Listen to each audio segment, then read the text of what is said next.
Assalamualaikum warahmatullahi wabarakatuh. Nama saya Adina Nawangwulan dengan NPM 17051602. Di sini saya akan menjelaskan metode analisis kebangkrutan. Kebangkrutan merupakan masalah yang sangat esensial yang harus diwaspadai oleh perusahaan. Jika perusahaan sudah terkena bangkrut, maka perusahaan tersebut benar-benar mengalami kegagalan usaha. Untuk itu, perusahaan harus sedini mungkin melakukan berbagai analisis, terutama analisis yang menyangkut kebangkrutan perusahaan. Dengan analisis ini, maka sangat bermanfaat bagi perusahaan untuk melakukan antisipasi yang diperlukan.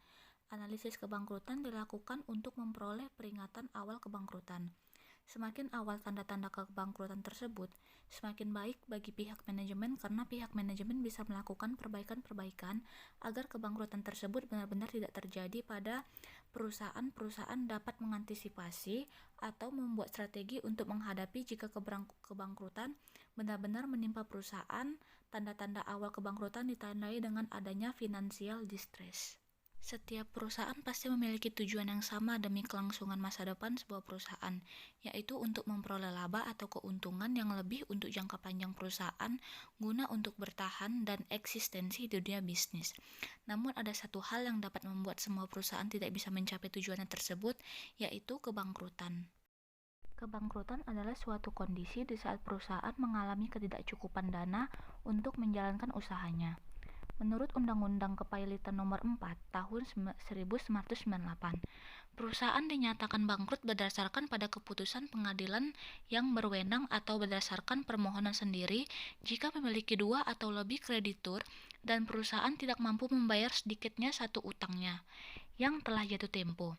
Melihat dari hal ini, sangat tepat ketiga perusahaan di atas dikatakan bangkrut dikarenakan hutang yang tak sanggup untuk dilunasi, dan perusahaan juga gagal mengambil langkah untuk menyelamatkan perusahaan mereka.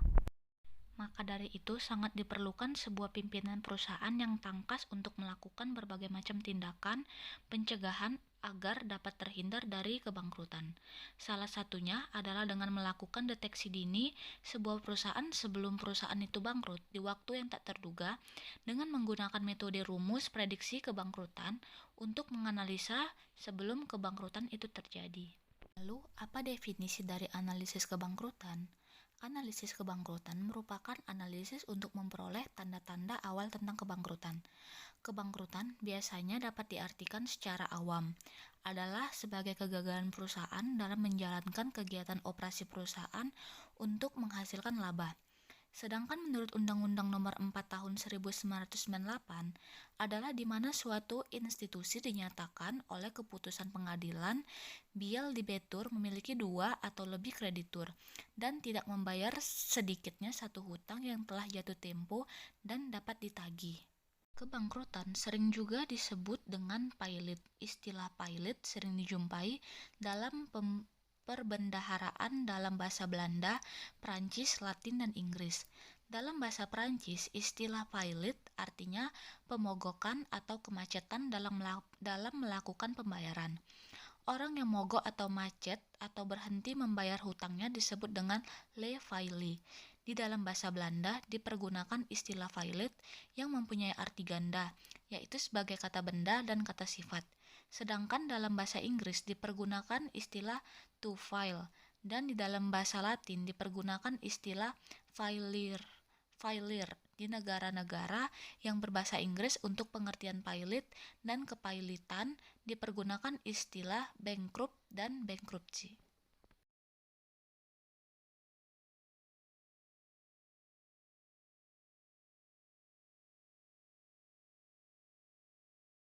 Lalu ada tujuan dari analisis Altman-Z-score.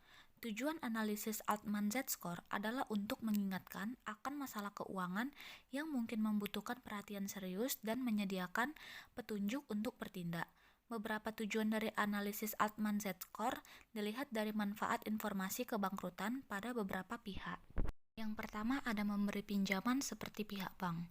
Informasi kebangkrutan bisa bermanfaat untuk mengambil keputusan siapa yang akan diberi pinjaman dan kemudian bermanfaat untuk kebijakan monitor pinjaman yang ada.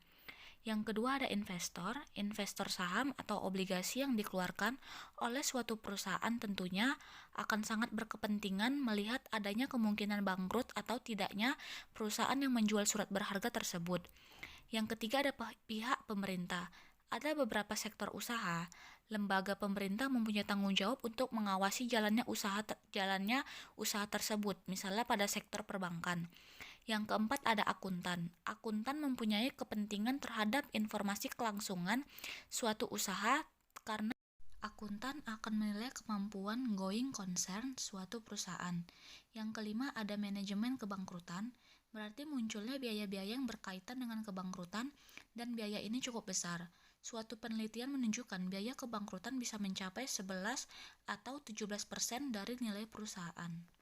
Metode yang digunakan dalam pendekatan pramalan kebangkrutan. Multiple Discriminant Analysis Altman atau yang biasa disebut Z-score model Altman menggunakan rasio keuangan yang mencakup rasio likuiditas perusahaan seperti rasio lancar, rasio leverage perusahaan seperti rasio hutang terhadap modalnya, rasio profitabilitas seperti rasio laba bersih terhadap modal atau akumulasi laba ditahan. Dengan mendasarkan rasio kepada rasio keuangan tersebut, Z-score model Altman berhasil dipergunakan untuk mengklasifikasikan perusahaan ke dalam kelompok yang mempunyai kemungkinan yang tinggi untuk bangkrut atau kelompok perusahaan yang kemungkinan mengalami bangkrut rendah. Z-score model Altman memungkinkan untuk memperkirakan kebangkrutan sampai 2 tahun sebelum tiba saatnya. Rasio-rasio keuangan memberikan indikasi tentang kekuatan keuangan dari suatu perusahaan. Keterbatasan analisis rasio timbul dari kenyataan bahwa metodologinya pada dasarnya bersifat penyimpangan yang artinya setiap rasio diuji secara terpisah.